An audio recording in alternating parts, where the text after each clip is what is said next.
Bismillahirrahmanirrahim. Assalamu alaikum, students.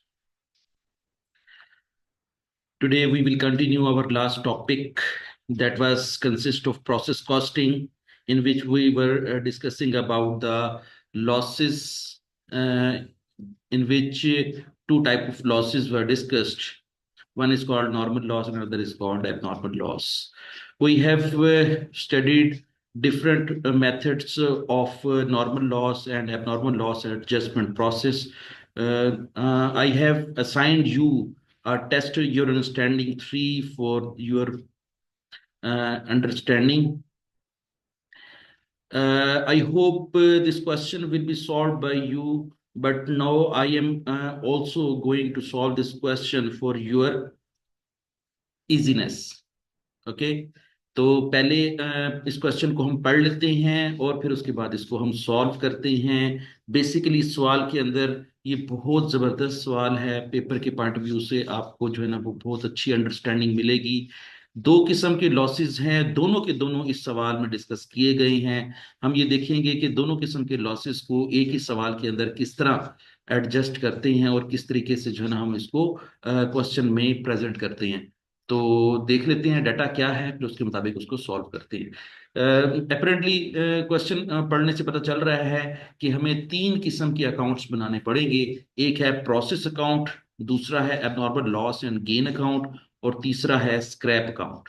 ठीक है, और इस क्वेश्चन के अंदर हमें जो डाटा दिया गया है वो ये है कि डिपार्टमेंट वन कह लें या प्रोसेस वन कह लें, उसने कुछ काम मुकम्मल करके प्रोसेस टू को भेजा है। ठीक है, तो जिस वक्त कोई भी डिपार्टमेंट काम मुकम्मल करके अगले डिपार्टमेंट को भेज देता है, तो जो अगला डिपार्टमेंट होता है उसको जिस वक्त अपने प्रोसेस अकाउंट में राइट डाउन करता है, तो कुछ इस तरह के लफ्ज लिखता है कि ट्रांसफर फ्रॉम प्रीवियस डिपार्टमेंट। जब कभी भी करंट डिपार्टमेंट अपने प्रीवियस डिपार्टमेंट से कोई भी चीज या कोई भी आउटपुट वसूल करता है या रिसीव करता है, तो वो अपनी बुक्स ऑफ अकाउंट्स में किन लफ्जों के साथ लिखता है? Transfer from process one. ठीक है, और इसी तरीके से हमें जब कहा जाएगा कि प्रोसेस वन से कुछ जो है ना वो आपने इनपुट लिया है, फर्दर उसको प्रोसेस करेंगे, और फिर इसका मतलब ये है कि करंट डिपार्टमेंट का नाम क्या होगा? प्रोसेस टू होगा। ठीक है, तो हमने प्रोसेस टू में बैठ करके हमने प्रोसेस टू अकाउंट बनाना है। साथ ही हमने उसके साथ एबनॉर्मल लॉस एंड गेन का अकाउंट भी बनाना है और एक स्क्रैप अकाउंट भी बनाना है। ये हमने लास्ट अपने सेशन में डिस्कस कर लिया था कि स्क्रैप क्या होता है, एबनॉर्मल लॉस क्या होता है, नॉर्मल लॉस क्या होता है। ठीक है, अगर नॉर्मल लॉस को अगर बेच दिया जाए तो उसके बदले में जो पैसे मिलते हैं उसको कहाँ पे रिकॉर्ड करते हैं, ये सारी बातें डिस्कस कर ली थी। आज हम इसको एक एक्सपर्ट के तौर पर जो है इस क्वेश्चन को सॉल्व करेंगे, ताकि पिछली जो अंडरस्टैंडिंग है उनको हम अकाउंट फॉर कर सकें। तो चलें स्टार्ट लेते हैं। सबसे पहले तो जो ना प्रोसेस अकाउंट बनाते हैं।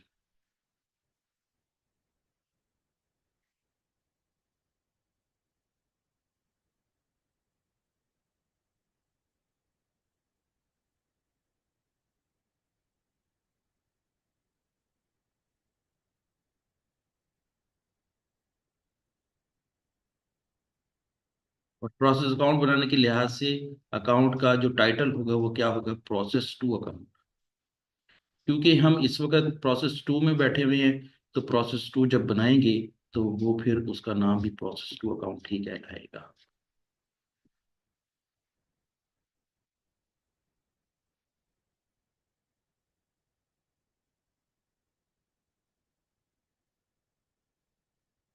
मैं इसके कॉलम एक दफा बना लेता हूँ, फिर आपको मेरे ख्याल में बड़ा अच्छा याद भी आ जाएगा कि हमने इसके जो नाम है वो क्या रखनी है। ये वाला कॉलम तो डिटेल का होगा। ठीक है, डिटेल का कॉलम।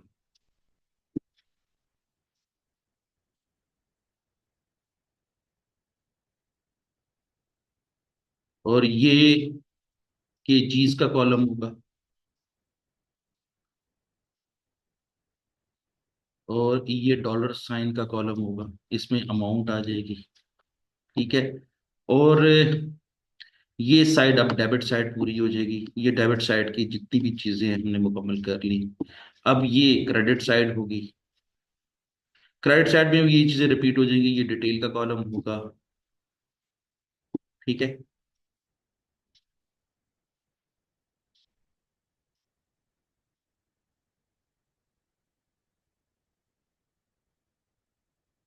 ये केजीज का कॉलम होगा, क्योंकि इस क्वेश्चन के अंदर हमने ये देखा है कि केजीज में जो है वो यूनिट्स ट्रांसफर हुए हैं। ठीक है।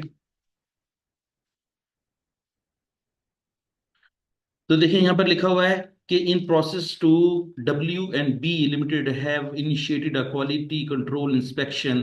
This inspection take place before any new ingredients are added to the process to.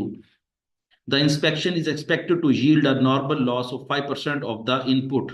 वो कहता है कि जी 5% जो है वो नॉर्मल लॉस होगा। ठीक है। और किसका नॉर्मल लॉस का? वो यूनिट्स जो कि प्रोसेस वन से वसूल किए थे, उसके ऊपर 5% जो है वो नॉर्मल लॉस होने का खदशा है। ठीक है। तो हमने क्या करना है, जितने भी केजीज हमने प्रोसेस वन से रिसीव किए हैं उसके ऊपर हमने 5% लगाना है, वो आपका क्या हो जाएगा, नॉर्मल लॉस हो जाएगा। These losses are sold as animal fodder. Animal fodder जो है ना, इसका मतलब ये होता है कि जानवरों के खाने के लिए जो है ना वो खाने के तौर पर इस्तेमाल होगा। तो जो ये हमारे से नॉर्मल लॉस की सूरत में हमारे लिए तो वो नुकसान होगा, लेकिन किसी के लिए इस्तेमाल की चीज होगी। तो जब वो खरीद लेंगे तो हमें उसके पैसे कितने देंगे? 1 केजी के बदले में $1 देंगे। ठीक है। तो जितना भी नुकसान होगा हमें $1 के हिसाब से वो पेमेंट कर देंगे, और हम उस पेमेंट को वसूल कर लेंगे, और वसूल करके उसको हम स्क्रैप अकाउंट में डाल देंगे। ठीक है। अच्छा, मजीद पढ़ते हैं। The following information is for process two for the period just ended. वो कहते हैं कि जी प्रोसेस टू के लिहाज से ये डाटा जो है वो आपके काम आएगा। Transfer from the process one से कितना हुआ, कितना मिला। ठीक है। तो यहां पे लिखेंगे ट्रांसफर। मैं इसको शॉर्ट करके लिख रहा हूं, transfer from process one,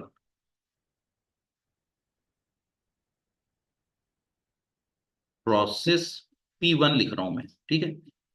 process one से कितने मिले हैं, थोड़ा सा इसको, कितने केजी मिले हैं, 500 केजी मिले हैं। ठीक है। मैं एक दफा दोबारा आपको बता देता हूं कि इस वक्त हम प्रोसेस टू में बैठे हुए हैं, और प्रोसेस टू में बैठ करके काम कर रहे हैं। और हमने प्रोसेस टू में बैठ के जब काम करना है, तो इसके लिए जो इनपुट वसूल करेंगे या इनपुट रिसीव करेंगे, वो कहाँ से रिसीव करेंगे? प्रोसेस वन से रिसीव करेंगे। और प्रोसेस वन ने 500 केजी जो है ना वो भिजवाया है, और उसकी टोटल कॉस्ट कितनी है, $750 है। ठीक है। अच्छा, अब ये देखें कि अगर मैं कहूँ आपको कि ये प्रोसेस टू के लिए 500 केजी इनपुट है, तो ये बेजाना होगा। ठीक है। अच्छा, फिर उसके बाद वो क्या कहता है कि एडिशनल मटेरियल जो लगाया है, एडिशनल मटेरियल, मैं एडिशनल मटेरियल को शॉर्ट करके लिख रहा हूं ऐड मटेरियल। ठीक है। आप इसको मुकम्मल लिख लीजिएगा, मैं इसको सिर्फ ऐड मटेरियल लिख रहा हूं। बेसिकली ये एडिशनल मटेरियल है, और वो कितना है, 300 केजी है। ठीक है। और कितने का है एडिशनल मटेरियल? वो ₹300 का है। ठीक है। चलिए।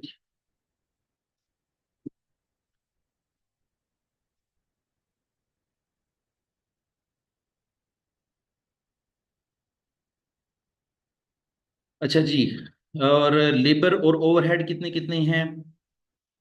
अच्छा, हाँ जी, लेबर जो है वो 800 है। लेबर कॉस्ट वो कितनी है, 800। अच्छा, ये लेबर के सामने जो है वो लिखा हुआ है 200 आवर्स। ये 200 आवर्स हमने यहाँ पर मेंशन नहीं करना, क्योंकि हमारे कॉलम का नाम यहाँ पर केजी है। तो जो जो चीजें केजी में होंगी सिर्फ उसकी ही फिगर को हम मेंशन करेंगे। जो भी कोई केजी के अलावा अगर कोई फिगर लिखी हुई तो हम उसको मेंशन नहीं करेंगे। ठीक है। और इसी तरीके से FOH कॉस्ट या ओवरहेड कॉस्ट जिसे कहते हैं, वो कितनी है हमारे क्वेश्चन के अंदर, वो है हमारे पास 500। 500 है। ठीक है। और ये टोटल कितनी कॉस्ट हो जाएगी, $2350। प्रोसेस टू में बैठ के हमने टोटल कितने पैसे खर्च किए हैं? $2350। ठीक है। अब मैं ये केजीज का भी टोटल कर देता हूँ। केजीज कितनी है? 800 केजी। ठीक है। ये तो बेसिकली ये सारे का सारा डाटा है। हमने जितनी भी डेबिट साइड पे चीजें लिखी हैं, ये सारे का सारा डाटा है। ये कोई भी चीज हमने कोई भी चीज सॉल्व नहीं की फिलहाल। ठीक है। अब मैं क्रेडिट साइड पे जाता हूँ। क्रेडिट साइड पे लिखा हुआ है कि हमने एक्चुअली तौर पर कितनी आउटपुट की है? 755 केजी की है। ठीक है। तो हम यहां पे लिखेंगे transfer to next department. Transfer to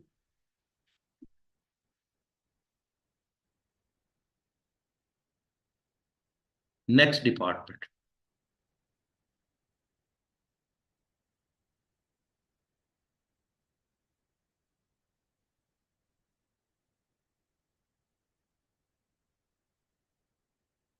वो कितना है? 755 केजी। ठीक है। और ये जो 755 केजी है, इसकी जब अमाउंट कैलकुलेट करनी होगी तो अमाउंट को कैलकुलेट करने से पहले हमें पहले सबसे पहले एवरेज कॉस्ट कैलकुलेट करनी पड़ेगी। अभी हम इसकी एवरेज कॉस्ट कैलकुलेट कर लेते हैं। Average cost.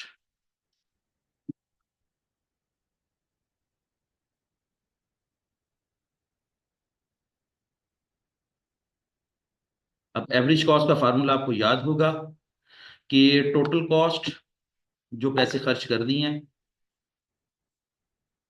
Total cost minus salvage value of salvage value of normal loss. ठीक है। Divided by unit received in. और यूनिट रिसीव्ड कितने हैं? 8 units.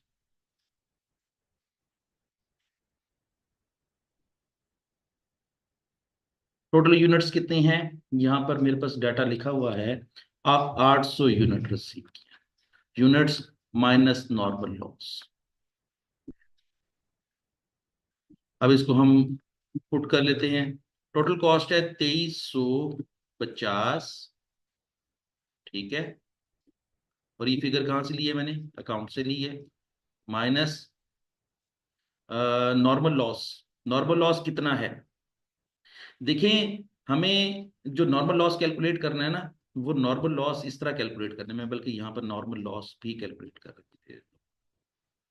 Normal loss is equal to 500 units जो पिछले डिपार्टमेंट से वसूल किए हैं। 500 उसको मल्टीप्लाई करेंगे आप 5% के साथ, तो आपका नॉर्मल लॉस हो जाएगा 25 केजी। 25 केजी आपका ये नुकसान है, नॉर्मल लॉस है। और जब 25 केजी नुकसान हुआ, तो जब इसको हमने कहीं पे बेचने की कोशिश की, तो जिसने हमारे से खरीदा, उसने हमारे से कितने का खरीदा? $1 का खरीदा। 25 ज़रब 1 कर देंगे। 1 केजी की कीमत कितनी? $1 दी है उसने, तो टोटल कितने पैसे वसूल हो जाएंगे? $25 हमारी स्क्रैप वैल्यू हो जाएगी। ठीक है। तो अब यहाँ पर स्क्रैप वैल्यू कितनी हो जाएगी? यहाँ पर 25 पुट कर देते हैं। ठीक है। फिर उसके बाद डिवाइड कर देते हैं। कितने टोटल यूनिट्स कितने हैं? 800। 800 में से 25 माइनस करें, क्योंकि ये 25 ही केजी है। ठीक है। मैं इसको कैलकुलेटर से कैलकुलेट कर लेता हूँ। अ, एक मिनट। चले।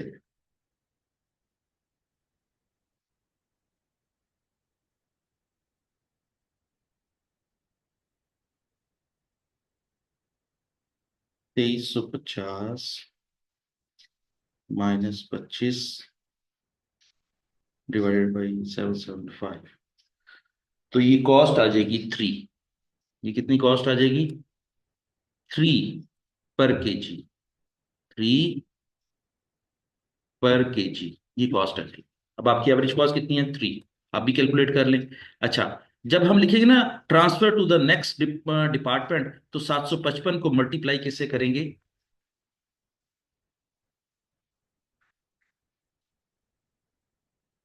मल्टीप्लाई बाई 755, 2265 आ जाएगा।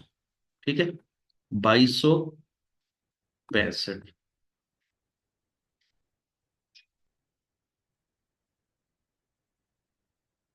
ठीक हो गया। अब देखें, यहां पर हमने एक और भी चीज मेंशन करनी है, नॉर्मल लॉस भी मेंशन करना है। ठीक है, नॉर्मल लॉस केजीज में कितना है, 25 kg। और कितने का बिक गया है, 25 का ही बिक गया है, 1 रुपए के हिसाब से। ठीक है। अच्छा, अब देखें कि हमारी जो एक्सपेक्टेड आउटपुट थी वो कितनी थी, 775। आपको याद होगा, मैंने जब एक दफा थ्योरी में ये बात बताने की कोशिश की थी कि जब हम नॉर्मल लॉस को अपनी इनपुट में से माइनस करते हैं, और इनपुट कितनी है हमारी 800 यूनिट, उसमें से नॉर्मल लॉस हुआ है 25 यूनिट या 25 kg, तो हमारी एक्सपेक्टेड आउटपुट कितनी हुई, 775। ठीक है। और अगर हमारी एक्चुअल आउटपुट एक्सपेक्टेड आउटपुट से भी कम हो जाएगी, तो जितनी कम होगी उसको हम क्या कहते हैं, एबनॉर्मल लॉस कहते हैं। The difference between expected output and the actual output is called abnormal loss or gain. If the expected output is greater than the actual output, the result is called abnormal loss. And if the actual output is greater than the expected output, the result will be called abnormal gain. तो इस case में हमारे पास जो है वो हमारी actual output कम है और एक्सपेक्टेड आउटपुट ज्यादा है। इसका मतलब ये है कि हमें कम प्रोडक्शन मिली है, और जब कम प्रोडक्शन मिली है तो फिर और नुकसान हो गया। और कितना नुकसान हुआ, हमें हमें 20 kg का मजीद नुकसान हो गया।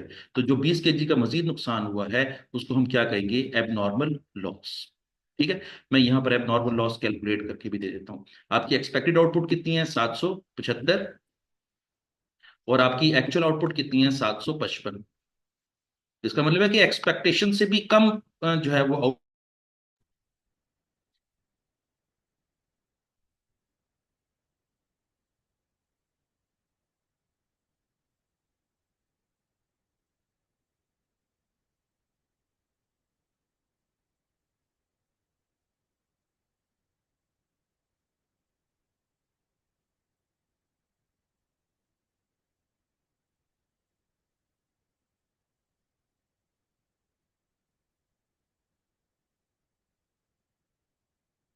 अच्छा जी, तो हमारी जो एक्चुअल आउटपुट है वो 755 kg है, और जो एक्सपेक्टेड आउटपुट है वो 775 kg है। तो इसका मतलब कम प्रोडक्शन हुई है, तो 20 kg प्रोडक्शन कम हुई है, लिहाजा वो आपकी क्या हो जाएगी, एबनॉर्मल लॉस हो जाएगा। और एबनॉर्मल लॉस को भी हम बेचेंगे, और उसके बदले में भी हमें कितने पैसे मिलेंगे, हर केजी के बदले में $1 मिलेगा। तो वो भी कितने पैसे मिलेंगे, 20 × 1, तो ये हो जाएगा $20। ठीक है। अब देखिए, हमें नॉर्मल लॉस को भी बेचने से कितने पैसे वसूल होंगे, $25। और एबनॉर्मल लॉस को भी बेचने से कितने जो है ना वो पैसे वसूल होंगे, $20। तो टोटल कितने पैसे वसूल होंगे, $45 जो है ना हमें वसूल होंगे। अब हम ये जो नुकसान हुआ है इसकी भी एंट्री पास कर लेते हैं, और जो इसके अंदर एंट्रीज मुकम्मल करनी है वो भी हम देख लेते हैं। तो देखें कि जब नॉर्मल लॉस होगा तो एंट्री पास करेंगे, नॉर्मल लॉस डेबिट $25। ठीक है। और एबनॉर्मल लॉस जो है वो आपका टोटल $60 खर्च नुकसान हुआ है। क्योंकि मैंने ये बताया हुआ है आपको कि जो एबनॉर्मल लॉस होता है उसके यूनिट्स को मल्टीप्लाई करते हैं उसकी पर यूनिट कॉस्ट के साथ। आपकी जो क्वेश्चन के अंदर जो पर यूनिट कॉस्ट कैलकुलेट की है अभी हमने थोड़ी देर पहले, वो कितनी कैलकुलेट की है, $3 की है। तो टोटल 20 kg नुकसान हुआ है, 20 kg की टोटल कॉस्ट कितनी हो जाएगी, 20 × 3, तो $60 जो है ना वो आपका नुकसान हो जाएगा। तो इसका मतलब ये हुआ कि नॉर्मल लॉस कितना नुकसान हुआ, $25, एबनॉर्मल लॉस कितना हुआ, $60। ठीक है। और ये दोनों के दोनों नुकसान जो है वो हमने क्रेडिट किसको करना है, प्रोसेस टू को करना है। क्या करेंगे, प्रोसेस टू को क्रेडिट करेंगे। ठीक है। अच्छा, अब देखें कि जो नुकसान हो गया उसकी हमने ये एंट्री पास कर ली। अब ये प्रोसेस टू क्रेडिट करने का मतलब है कि हम प्रोसेस अकाउंट की क्रेडिट साइड पे लिखेंगे। ठीक है, मैं आपको ये दिखा भी देता हूँ। देखें, ये देखें, यही हम बना रहे थे ना कि 25 kg जो है ना नॉर्मल लॉस है, और 25 ही उसकी कीमत है, 755 kg उसकी जो है ना वो कॉस्ट कितनी है, 2265। और जो एबनॉर्मल लॉस लिखेंगे वो 20 × 3 करेंगे तो 60 kg आपका लॉस हो जाएगा। ठीक है। इस तरह हमारा प्रोसेस टू अकाउंट मुकम्मल हो जाएगा। अब हम दूसरा अकाउंट बनाते हैं और उसका नाम क्या है, abnormal gain and loss account बनाते हैं। ठीक है, abnormal gain and loss account कैसे बनाएंगे? इसी इसी एंट्री के जरिए ही हम बनाएंगे। देखिए, एबनॉर्मल लॉस जो है वो डेबिट हो रहा है, इसका मतलब 60 जो है वो डेबिट साइड पे लिखेंगे। ठीक है, अब ये देखिए जरा, 60 डेबिट साइड पे, ये देखें जो 60 रुपए है डेबिट साइड पे है, लेकिन उसकी वजह क्या बनी है? प्रोसेस टू अकाउंट बना है। ठीक है, अब देखें कि ये जो प्रोसेस टू के जरिए हमने $60 जो है ना वो लिखे थे, अब इसको बेचने के बदले में कितने पैसे मिलेंगे? $20 मिलेंगे। तो हमने एंट्री क्या पास करनी है? Scrap account debit, statement of profit and loss account debit ₹40। ठीक है, और क्रेडिट क्या करेंगे? नॉर्मल लॉस क्रेडिट करेंगे 25 से, और एबनॉर्मल लॉस क्रेडिट करेंगे 60 से। इसका मतलब क्या हुआ? इसका मतलब ये हुआ कि हमने इस वक्त अपनी स्क्रैप वैल्यू दोनों की बुक कर ली है। नॉर्मल लॉस से कितने पैसे मिलने हैं? 25। एबनॉर्मल लॉस से कितने पैसे मिलने हैं? 20। तो टोटल कितने पैसे हो गए? 45। तो स्क्रैप अकाउंट को डेबिट कितने से करेंगे? 45 से। तो और देखें, हमारा टोटल नुकसान हुआ है एबनॉर्मल लॉस का $60, लेकिन उसके बदले में कितने पैसे मिल रहे हैं? $20। तो बाकी $40 जो है वो नहीं मिलेंगे। जो पैसे नहीं मिल रहे होते उसको एक्चुअल लॉस कंसिडर किया जाता है, और एक्चुअल लॉस को कंसिडर करने के लिए हमने statement of profit and loss account को डेबिट करना है। ठीक है, अब क्रेडिट क्या करेंगे? नॉर्मल लॉस की टोटल वैल्यू कितनी? 25, लेकिन एबनॉर्मल लॉस की टोटल वैल्यू कितनी है? 60। इस तरह एक दफा हमने एबनॉर्मल लॉस को डेबिट किया है, एक दफा एबनॉर्मल लॉस को क्रेडिट कर दिया। इस तरह ये अब आपका एबनॉर्मल लॉस का खाता क्लोज हो गया। ठीक है, अब देखें कि हमें टोटल पैसे कितने मिलेंगे? स्क्रैप को बेचने से कितने पैसे मिलेंगे? 25 रुपए नॉर्मल लॉस के और 20 रुपए एबनॉर्मल लॉस के। कैश को डेबिट कर देंगे 45 से, और स्क्रैप अकाउंट क्रेडिट कर देंगे 45 से। ठीक है, अब इन्हीं एंट्रीज के जरिए ही आप जो है वो एबनॉर्मल गेन एंड लॉस का अकाउंट भी बनाएंगे और स्क्रैप का अकाउंट भी बनाएंगे। मैं थोड़ा सा मजीद आपको समझा देता हूँ। देखें, जो दूसरी एंट्री है स्क्रैप अकाउंट डेबिट 45, और statement of profit loss account debit 40, और क्रेडिट क्या कर रहे हैं? नॉर्मल लॉस और एबनॉर्मल लॉस। देखिए, एबनॉर्मल लॉस क्रेडिट है, तो देखिए एबनॉर्मल लॉस की क्रेडिट साइड पे लिखा हुआ है 40, और नाम क्या लिखा हुआ है? Statement of profit loss. अब देखें, इस तरह ये जो एबनॉर्मल गेन लॉसेस का जो खाता है ये मुकम्मल हो गया है। अब हम स्क्रैप अकाउंट बनाते हैं। अब देखिए, स्क्रैप अकाउंट डेबिट है कितने से? 45 से, तो हम डेबिट साइड पे लिखेंगे 45। देखिए कैसे लिख रहे हैं? 25 और 20 दोनों मिला के। ठीक है, ये दोनों जो है ना वो 45 रुपए से डेबिट हो जाएगा। ये देखिए, ये लिखा हुआ है 45। ये देखें, स्क्रैप डेबिट है, डेबिट साइड पे लिखेंगे, लेकिन इसकी वजह क्या बन रही है? नॉर्मल लॉस 25 रुपए, और एबनॉर्मल लॉस कितना है? 20 रुपए। ठीक है, अच्छा, अब देखें हमें 45 रुपए मिल भी गए हैं, तो हम एंट्री क्या पास कर रहे थे? कैश डेबिट कर रहे थे और स्क्रैप क्रेडिट कर रहे थे। स्क्रैप क्रेडिट करने का मतलब है कि क्रेडिट साइड पे लिखेंगे 45, और उसका अपोजिट क्या लिखेंगे? कैश। ठीक है, इस तरह हमारा जो है ना वो स्क्रैप अकाउंट मुकम्मल हो जाएगा। चले जी, ये तो हो गया आपका सवाल मुकम्मल। अब हम आज एक नया टॉपिक डिस्कस करने जा रहे हैं। उस टॉपिक का नाम है वर्क इन प्रोसेस। अच्छा जी, इस टॉपिक में वर्क इन प्रोसेस से क्या मुराद है? वर्क इन प्रोसेस से मुराद ये है कि जिस वक्त कंपनी प्रोडक्शन कर रही होती है, तो प्रोडक्शन करने के दौरान क्या होता है कि अकाउंटिंग पीरियड मुकम्मल हो जाता है। अकाउंटिंग पीरियड से क्या मुराद है? कि अ पीरियड ऑफ 12 मंथ, एक 12 महीने का एक पीरियड होता है जिसको हम अकाउंटिंग ईयर कहते हैं या अकाउंटिंग पीरियड कहते हैं। अगर अकाउंटिंग पीरियड जो है वो मुकम्मल पहले हो जाए और प्रोडक्शन ना मुकम्मल हो, तो जिस दिन अकाउंटिंग पीरियड मुकम्मल होता है उस दिन जो नामुकम्मल प्रोडक्शन होती है, नामुकम्मल प्रोडक्शन को हम वर्क इन प्रोसेस कहते हैं। जैसे फॉर एग्जांपल, हमारी कंपनी जो है ना वो चीज़ें प्रोड्यूस कर रही थी, और आज साल का आखिरी दिन है। फॉर एग्जांपल, साल का आखिरी दिन हमारा 31 दिसंबर है। आज 31 दिसंबर है, और अभी प्रोडक्शन चल रही थी, अभी प्रोडक्शन मुकम्मल नहीं हुई थी। जो ऑर्डर हमने बना रहे थे वो नामुकम्मल थे। तो आज के दिन जो नामुकम्मल काम है, नामुकम्मल काम को हम क्या कहेंगे? Closing work in process. ठीक है, अच्छा, अब ये क्लोजिंग वर्क इन प्रोसेस साल के आखिर में जो है वो अगर होगा तो वो क्लोजिंग वर्क इन प्रोसेस होगा। अगले दिन जब अगले साल के पहले दिन जिस वक्त काम स्टार्ट करेंगे, तो वही closing work in process opening work in process बन जाएगा। आज के सेशन के अंदर हम क्लोजिंग वर्क इन प्रोसेस के लिहाज से कुछ चीजें पढ़ेंगे, और देखेंगे कि क्लोजिंग वर्क इन प्रोसेस को प्रोसेस अकाउंट में किस तरह अकाउंट फाक करते हैं। तो देख लेते हैं, ये थोड़ी सी थ्योरी है। ये जितनी बातें मैंने बताई हैं ये आपको जहाँ से भी मिल जाएंगी। आप अपने तौर पर इसको भी रीड कर लीजिएगा, तो ये सारी की सारी बातें जो है ना आपको यहाँ से पता चल जाएगी। अच्छा, यहाँ पर एक चीज और बताना जरूरी है कि अगर आपके सवाल के अंदर क्लोजिंग वर्क इन प्रोसेस का कॉन्सेप्ट आ जाए, तो क्लोजिंग वर्क इन प्रोसेस का कॉन्सेप्ट को हल करने के लिए, सॉल्व करने के लिए हमें एक नया कॉन्सेप्ट भी पढ़ना पड़ता है। उस कॉन्सेप्ट का नाम है इक्विवेलेंट यूनिट्स। इसको क्या कहते हैं? Equivalent units. अब इक्विवेलेंट यूनिट्स से क्या मुराद है? इसका मतलब ये है कि जितने पैसे हमने आज तक जितनी प्रोडक्शन की है, उसके ऊपर जितने आज पैसे खर्च हो गए हैं, सिर्फ उतने ही कंसीडर किए जाएंगे। मसलन मैं ये कहना चाह रहा हूं कि अगर आपने फॉर एग्जांपल कोई प्रोडक्शन स्टार्ट की, उसके 100 यूनिट से प्रोडक्शन स्टार्ट की, ठीक है। अब वो जो 100 यूनिट से प्रोडक्शन स्टार्ट की, तो उसके ऊपर मटेरियल भी लगेगा, लेबर भी लगेगी, एफओएच भी लगेगा, ठीक है। अब वो हम ये देख रहे हैं कि जो हमने 100 यूनिट से काम स्टार्ट किया था, उसमें से 80 यूनिट्स मुकम्मल हो गए हैं। तो 80 यूनिट्स जो मुकम्मल हो गए हैं, उस 80 यूनिट्स के ऊपर सारी की सारी कॉस्ट हमने लेनी है। मतलब मटेरियल भी लेना है, लेबर भी लेना है और एफएच भी लेने हैं। उन 80 यूनिट्स को हम क्या कहेंगे? Fully worked unit. उसको क्या हम क्या कहेंगे? 100 में से 80 यूनिट्स हर लिहाज से मुकम्मल हो गए हैं, तो उन 80 को क्या कहेंगे? Fully work unit. उसमें से दो 20 यूनिट जो हैं वो अभी तक नामुकम्मल हैं। नामुकम्मल यूनिट्स को हम क्या कहते हैं? Closing work in process. और क्लोजिंग वर्क इन प्रोसेस के अंदर हम ये देखेंगे कि अगर हमने उसके ऊपर जितना मटेरियल लगाना था लगा दिया है, तो इसका मतलब ये है कि जो 20 यूनिट हैं उनके ऊपर मटेरियल सारा लग गया है, इसलिए इक्विवेलेंट यूनिट्स भी 20 ही होंगे। लेकिन अगर मैं ये कहूं आपको कि लेबर और एफओएच जो है वो भी नामुकम्मल थी, तो वो नामुकम्मल कैसे थी? फॉर एग्जाम्पल मैं ये कहता हूं कि जी 20 यूनिट्स के ऊपर 20 यूनिट्स के ऊपर मसलन 60% जो लेबर लगी है, वो सिर्फ और बाकी 40 यूनिट्स के ऊपर लेबर, 40% यूनिट्स के ऊपर लेबर नहीं लगी।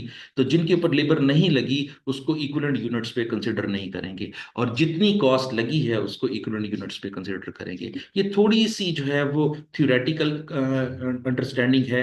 मैं आपको जिस वक्त न्यूमेरिकल सॉल्व करेंगे तो मैं इसको आपको मजीद जो है वो अच्छे तरीके से और भी बता दूंगा। अभी फिलहाल इतना ही आप सेम रखेंगे। ठीक हो गया? अच्छा, आगे चलते हैं।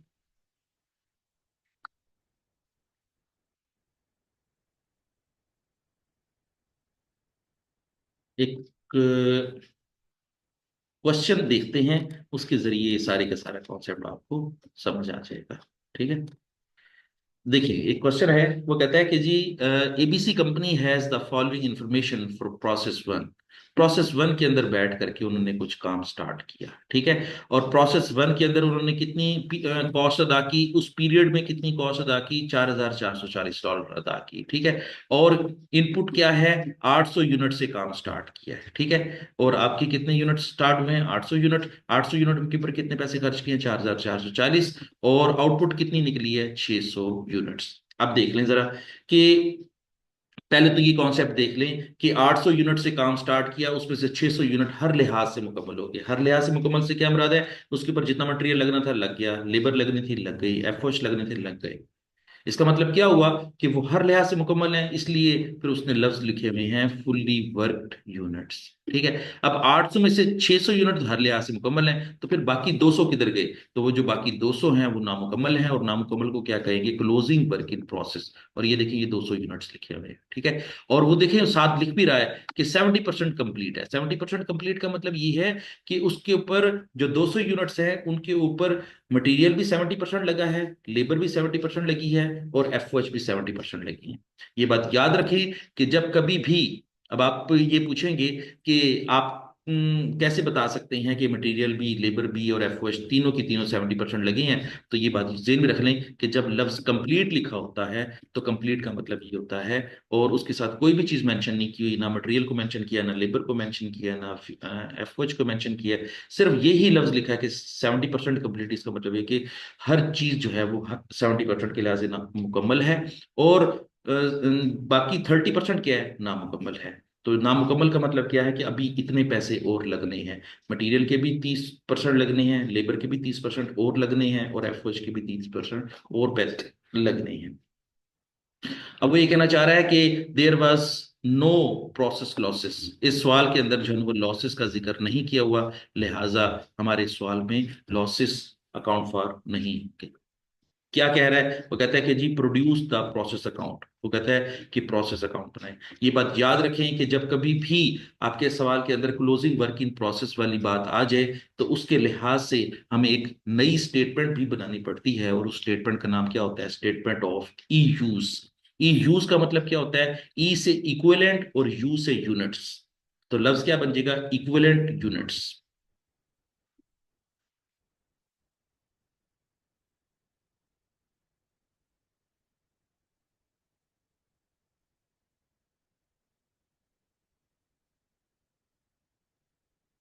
इक्विवेलेंट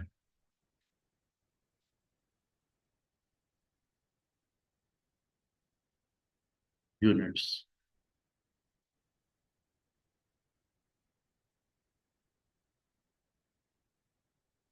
ठीक हो गया? तो दोबारा मैं रिपीट करता हूं कि जब कभी भी सवाल के अंदर क्लोजिंग वर्क इन प्रोसेस वाला पॉइंट आ जाए, तो फिर हमें एक नई स्टेटमेंट भी बनानी पड़ती है, एक एडिशनल स्टेटमेंट बनानी पड़ती है। उस स्टेटमेंट को हम क्या कहते हैं? Equivalent units. और अब देखें इसके अंदर हमें क्या क्या लिखना पड़ेगा। पहले कॉलम का नाम, इस कॉलम का नाम वैसे यहां पर लिख सकते हैं हम डिटेल। यहां पर तो नहीं लिखा हुआ, लेकिन आप लिख सकते हैं डिटेल। तो पहला कॉलम किस चीज का होगा? डिटेल का। दूसरा कॉलम किस चीज का होगा? फिजिकल यूनिट्स का। तीसरा कॉलम होगा परसेंटेज ऑफ कंप्लीशन का। और चौथा कॉलम होगा ई यूज का। अब देखें फुल्ली वर्क यूनिट लिखा हुआ है पहले। डिटेल की कॉलम में पहले पहली चीज क्या लिखी है? Fully work unit. तो यहां से देखें तो हमारे कितने यूनिट्स फुल्ली वर्कड हैं? वो 600 यूनिट हैं। तो यहां पर क्या लिख देंगे? 600 यूनिट्स यहां पे लिख देंगे। ठीक है? और 600 यूनिट चूंकि फुल्ली वर्कड है, तो फुल्ली वर्क के लिहाज से आपने हमेशा ये समझना है कि वो 100% मुकम्मल है। वो कितने परसेंट मुकम्मल है? 100% मुकम्मल है। तो 600 को मल्टीप्लाई करते हैं 100% के साथ, तो वो हमारा आंसर क्या आ जाएगा? आप कैलकुलेटर पे कैलकुलेट करें तो ये आ जाएगा 600 ही आ जाएगा। ठीक है?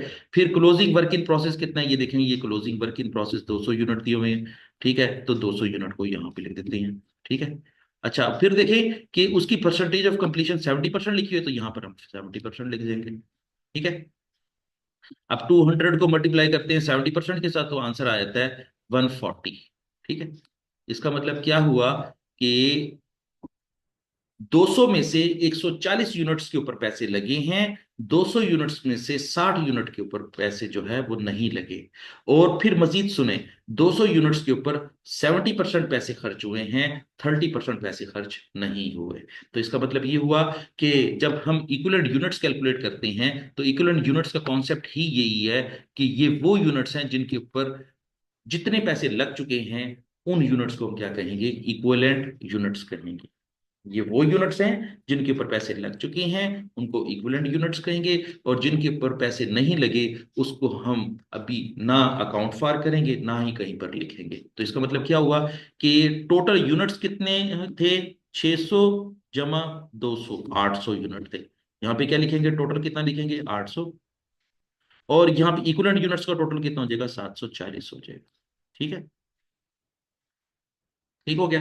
800 में से 740 रुपए यूनिट्स के ऊपर जो है वो पैसे खर्च हुए हैं। 800 में से 60 यूनिट के ऊपर पैसे अभी खर्च नहीं हुए। ये वही पैसे हैं जो कि 30% जो है वो पैसे अभी खर्च होने हैं। ये देखें जरा, ये 70% लिखा हुआ है कि इतने पैसे खर्च हो गए हैं, बाकी नहीं हुए। चलिए, ये तो हो गया स्टेटमेंट ऑफ इक्विवेलेंट यूनिट्स। तो मुझे उम्मीद है कि आपको जो है इसकी समझ आ गई होगी। अब हमने क्या करना है? इसी 740 यूनिट को यूज करते हुए एवरेज कॉस्ट कैलकुलेट करनी है। एवरेज कॉस्ट कैलकुलेट करनी है। जब कभी भी आपके सवाल के अंदर क्लोजिंग वर्क इन प्रोसेस का पॉइंट आ जाए, तो फिर एवरेज कॉस्ट किस तरह कैलकुलेट करते हैं? Total cost divided by total E use. Total E use.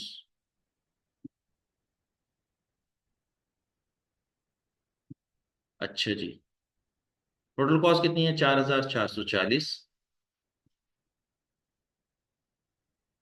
और ई यूज कितने हैं? 740। तो 4440 को 740 से डिवाइड करेंगे तो आंसर आ जाएगा 6। 6 पर यूनिट। एक यूनिट की कॉस्ट कितनी है? $6। ठीक है। और ये क्या है, ये आपकी एवरेज कॉस्ट है। और यही एवरेज कॉस्ट आपकी मजीद जिस वक्त हम प्रोसेस अकाउंट बनाएंगे तो वहां पर यूज होगी। जरा देखें इसको।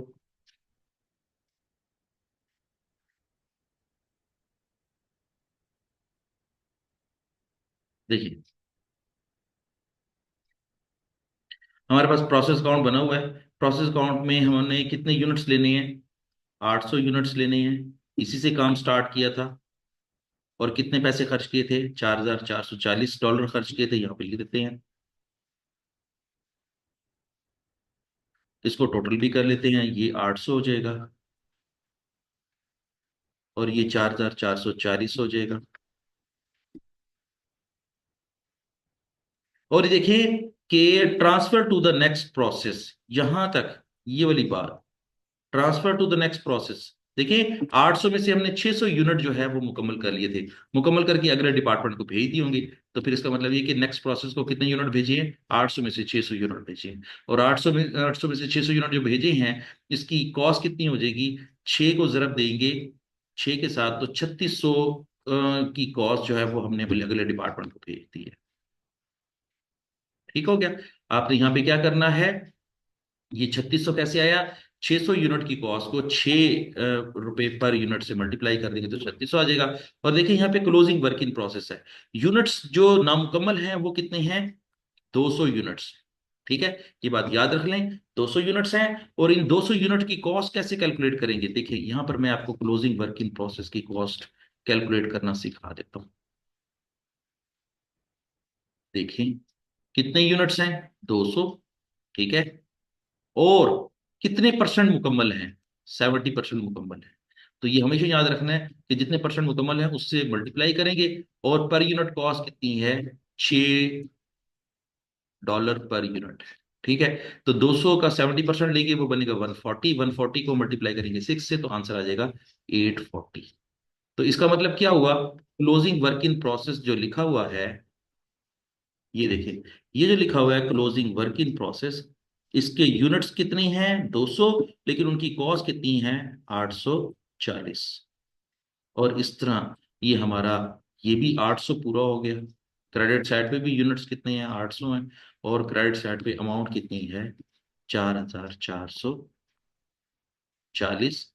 और इस तरह हमारे ये सवाल कम। यहां तक था कि अगर आपके सवाल के अंदर क्लोजिंग वर्क इन प्रोसेस का पॉइंट आ जाए तो आपने उसको किस तरह हल करना है। ठीक हो गया। चले अब हम नेक्स्ट अगले सवाल की तरफ जाते हैं।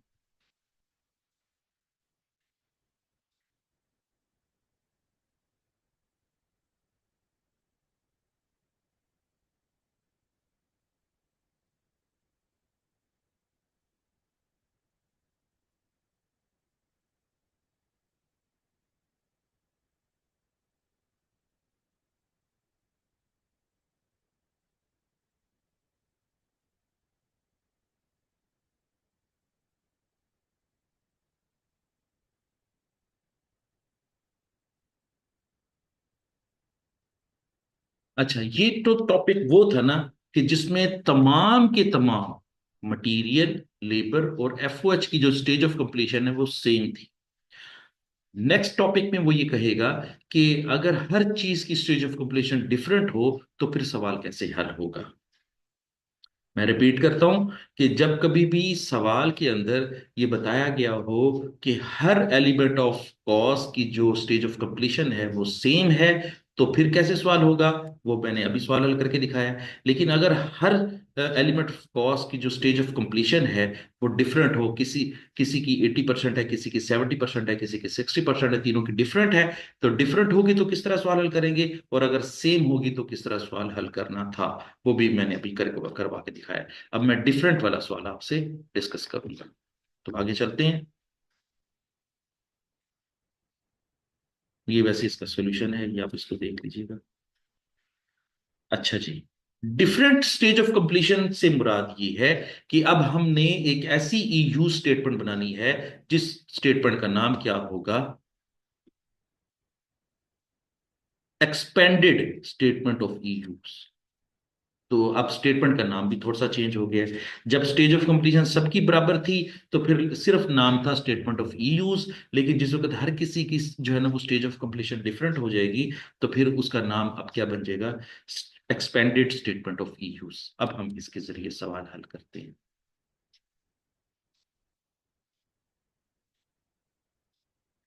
देखिए एक सवाल हमारे सामने है, इसको रीड आउट करते हैं।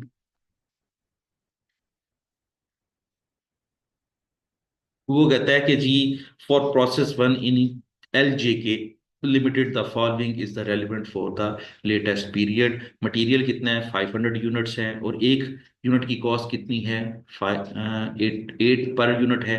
तो ये जो इस वक्त हमने काम स्टार्ट किया है, मटेरियल कितने का लग जाएगा, 500 ज़रब 8, 4,000 रुपये का तो मटेरियल लग जाएगा। और लेबर कितने की लगेगी, $2,112 की। और ओवरहेड्स कितने लगेंगे, इसी 2,112 का 150%। और अगर मैं ये कहूँ आपको कि 2,112 का 150% लिए तो वो कितना होगा, जरा 150 तकसीम, तो तो ये बन जाएगा 3,168। इसका मतलब ये हुआ कि हमारी एफओच कॉस्ट कितनी है, 3,168। और एफ लेबर कॉस्ट कितनी है, 2,112। और मटेरियल कॉस्ट कितनी है, 500 ज़रब 8, $4,000। ठीक है, तो ये है हमारी कॉस्ट की फिगर्स। अब देखिए जरा, 500 यूनिट से काम स्टार्ट किया था, और उसमें से 400 यूनिट हर लिहाज से मुकम्मल है। ये देखें जी, फुल्ली वर्क यूनिट, इसका मतलब ये हुआ कि 500 में से 400 यूनिट हर लिहाज से मुकम्मल है। मींस जितना मटेरियल लगना था सारा लग गया, जितनी लेबर लगनी थी सारी लग गई, जितने एफओएच लगने थे सारे लग गए। लेकिन वो कहता है कि 500 में से 400 यूनिट तो हर लिहाज से मुकम्मल हैं, तो बाकी एक 100 यूनिट जो हैं वो नामुकम्मल हैं, और उसी को ही हम क्लोजिंग वर्क इन प्रोसेस कहते हैं। CWIP का मतलब क्या हुआ, क्लोजिंग वर्क इन प्रोसेस। ठीक है, अब देखें कितने यूनिट्स हैं, 100 यूनिट्स हैं क्लोजिंग वर्क इन प्रोसेस। और वो कहता है only 40% complete with respect to the conversion cost. वो कहता है कि वो जो 100 यूनिट हैं उसमें जो कॉस्ट लगनी थी ना कन्वर्जन कॉस्ट की, वो सिर्फ 40% लगी है, 60% अभी भी नहीं लगी, वो बाद में लगेगी। और सुने, वो कहते हैं but 100% complete with respect to the material. Material के लिहाज से जो पैसे लगने थे ना वो सारे लग चुके हैं। ठीक है, वो सारे लग चुके हैं, तो इसका मतलब ये हुआ,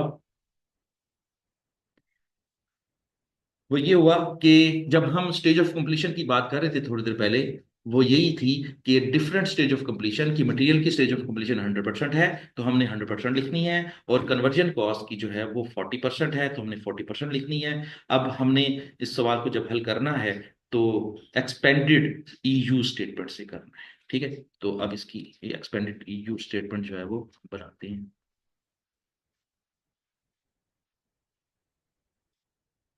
देखें जी,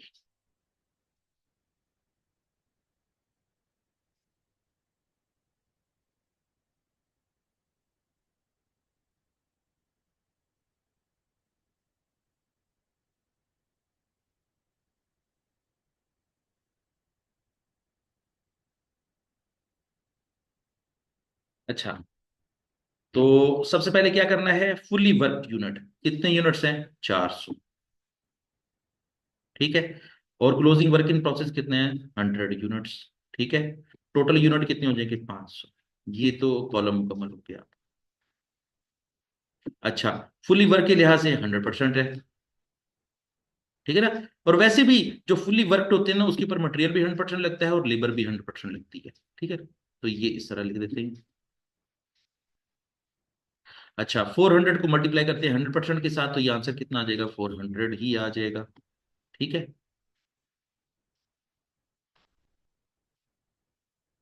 अच्छा, और इसी 400 को मल्टीप्लाई करते हैं कन्वर्जन कॉस्ट के 100% के साथ, तो फिर भी आंसर आ जाएगा 400। ठीक है, तो ये थोड़ा सा आपने इस स्टेटमेंट को जो है ना वो समझना है कि यूनिट्स एक ही दफा उसने लिख दिया है 400, ठीक है। मटेरियल की स्टेज ऑफ कंप्लीशन जो है वो 100% है, और लेबर की भी स्टेज ऑफ कंप्लीशन 100% है। तो जब 400 को मल्टीप्लाई करेंगे 100% के साथ तो ई यूज क्या आ जाएगा 400। फिर दोबारा 400 को मल्टीप्लाई करेंगे 100% के साथ तो ई यूज भी आ जाएगा, सीसी का ई यूज भी आ जाएगा 400। इसी तरीके से जब हमने क्लोजिंग वर्किंग प्रोसेस की बात की, तो हमने अभी थोड़ी देर पहले पढ़ा है कि 100% जो है ना वो मटेरियल लग गया है, तो यहाँ पे लिखेंगे 100%, ठीक है। और 100 को 100% से मल्टीप्लाई करेंगे तो आंसर कितना आ जाएगा, 100 ही आ जाएगा। लेकिन सीसी के लिहाज से कितनी परसेंटेज है, 40% है। हमने यहाँ पे 40% लिख दी, ठीक है। तो 100 को 40% से मल्टीप्लाई करेंगे तो आंसर कितना आ जाएगा, 40 आ जाएगा जी। अब देखिए यहां पर ई यूज का टोटल भी करना है, 400 प्लस 100 तो ये टोटल कितना आ जाएगा, 500। ये है मटेरियल के लिहाज से ई यूज। अब ये है सीसी के लिहाज से ई यूज, तो ये कितना हो जाएगा, 400 प्लस 40, तो ये क्या आ जाएगा, 440 आ जाएगा, ठीक है। तो अब हम ये कह सकते हैं, जरा सिंप्लिसिटी के लिए इसको ये समझ लेते हैं कि मटेरियल के ऊपर जितने पैसे लगने थे ना वो सारे लग चुके हैं। तो जब सारे पैसे लग चुके हैं तो फिर इसका मतलब क्या होता है कि ई यूज भी 500 ही है। लेकिन कन्वर्जन कॉस्ट के लिहाज से सिर्फ 440 यूनिट के ऊपर पूरे पैसे लगे हैं, अभी 60 यूनिट के ऊपर मजीद पैसे लगने हैं। और वो कौन से पैसे लगने हैं, सिर्फ कन्वर्जन कॉस्ट के पैसे लगने हैं, मटेरियल के पैसे सारे लग चुके हैं, ठीक है। तो अब हम क्या करेंगे, मजीद लिखते हैं कि अब हमने कॉस्ट का कॉलम फिल करना है। यहां पे लिखा हुआ है कॉस्ट, और कॉस्ट कितनी है, 4000। ये 4000 कैसे आया, 800 यूनिट्स मल्टीप्लाई बाई 5। ये देखिए मेरा 800 यूनिट्स है ना जिनसे काम स्टार्ट किया था, और मटेरियल जो है वो एक यूनिट के ऊपर कितना लगा है, $5 एक यूनिट के ऊपर लगा है, तो टोटल कॉस्ट कितनी हो जाएगी, 4000 मटेरियल कॉस्ट, ठीक है। और लेबर कितनी लगी थी, 2112, यहां पे लिख देते हैं 2112 लिख देते हैं। और एफओएच कितने लगे थे, 3168 लगे थे, ठीक है। अब ये देखें 2112 जमा 3168, ये टोटल कितने बन जाएंगे,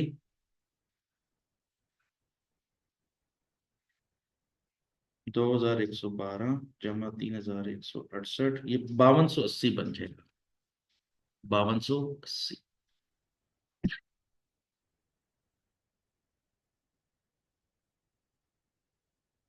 और ये वैसे ही 4000 ही आ जाएगा। अच्छा जी, अब क्या करना है, अब आप जरा गौर से देखेंगे कि टोटल कॉस्ट है मटेरियल की 4000, और टोटल ई यूज कितने हैं, 500। तो पर यूनिट कॉस्ट कितनी आ जाएगी, 8। मैं यहां पर यूनिट कॉस्ट मटेरियल लिख रहा हूं, पर यूनिट कॉस्ट किसके लिहाज से, मटेरियल के लिहाज से। टोटल कितने पैसे खर्च हुए मटेरियल के, 4000, और ई यूज कितने हैं, 500। ये फार्मूला चूंकि पिछले सवाल में हमने कर लिया है, इसलिए मैं बार बार नहीं लिख रहा, डायरेक्ट हल करके दे रहा हूं कि 4000 डिवाइड बाई 500, तो एक यूनिट के ऊपर मटेरियल का कितने पैसे खर्च हो गए हैं, $8। अब हम बात करते हैं per unit cost,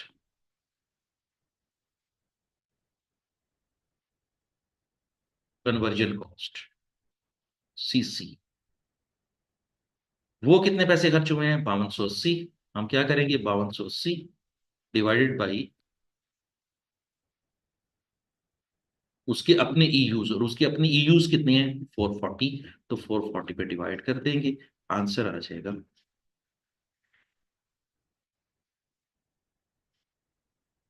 divided by 440, answer आ जाएगा 12। तो सीसी की पर यूनिट कॉस्ट कितनी है, 12, ठीक है। तो हम यहाँ पे लिख देते हैं, ये 12 लिख देते हैं। ये आपकी स्टेटमेंट ऑफ ई यूज मुकम्मल, आप इसे देख लें, और जो चीज समझना है मुझसे पूछ लें, ठीक है। आगे चलते हैं, प्रोसेस अकाउंट बनाना है हमने इस सवाल का, वो बना लेते हैं। चले, इनपुट क्या थी, जरा याद करें, 500 यूनिट थे, और 500 यूनिट पे हमारा मटेरियल कितना लगा था? 4000 का। यहाँ पे लिखते हैं 4000। लेबर कितनी लगी थी? 2112। एफओज कितने लगे थे? 3168।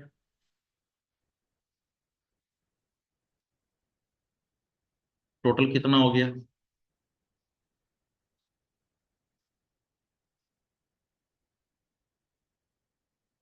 9280।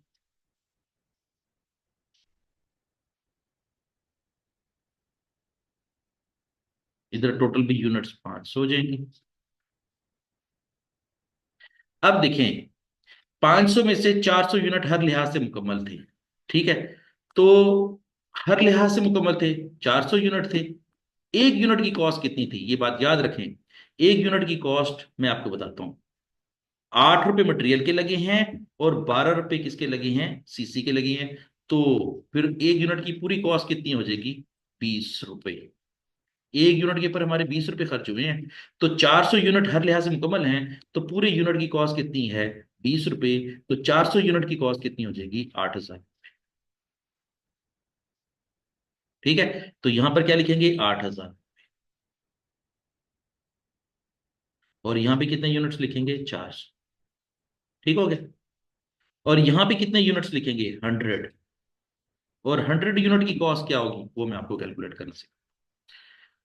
देखिए, 100 यूनिट की कॉस्ट मटेरियल के लिहाज से अलग कैलकुलेट करनी है और सीसी के लिहाज से अलग करनी है। 100 यूनिट्स मटेरियल के लिहाज से 100% मुकम्मल है। 100 यूनिट मटेरियल के लिहाज से 100% मुकम्मल है। ठीक है।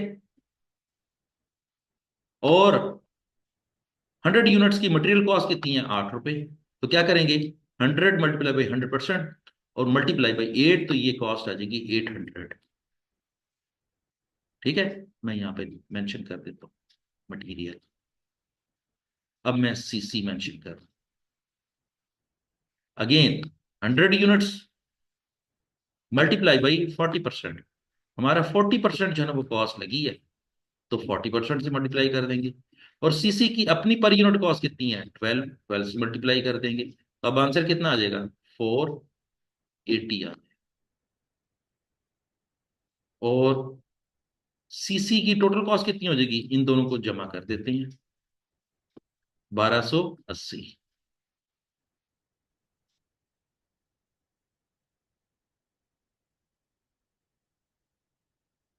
तो अब हमारी टोटल कॉस्ट कितनी हो जाएगी? 1280। 400 जमा 100, 500 यूनिट। और 8,000 जमा 1280, ये कितना हो जाएगा टोटल? 9,280। देखिए, डेबिट साइड और क्रेडिट साइड की दोनों साइडें बराबर हैं, दोनों टोटल बराबर हैं। लिहाजा आपका सवाल मुकम्मल भी हो गया और सही भी। यहाँ तक आप इसको देख लें। जो चीज़ें मैंने समझाई हैं आपको, वो आप देख लें। अगर इसमें से कोई इशू हुआ, तो फिर हम नेक्स्ट सेशन में उसको डिस्कस कर लेंगे। तब तक के लिए अल्लाह हाफिज।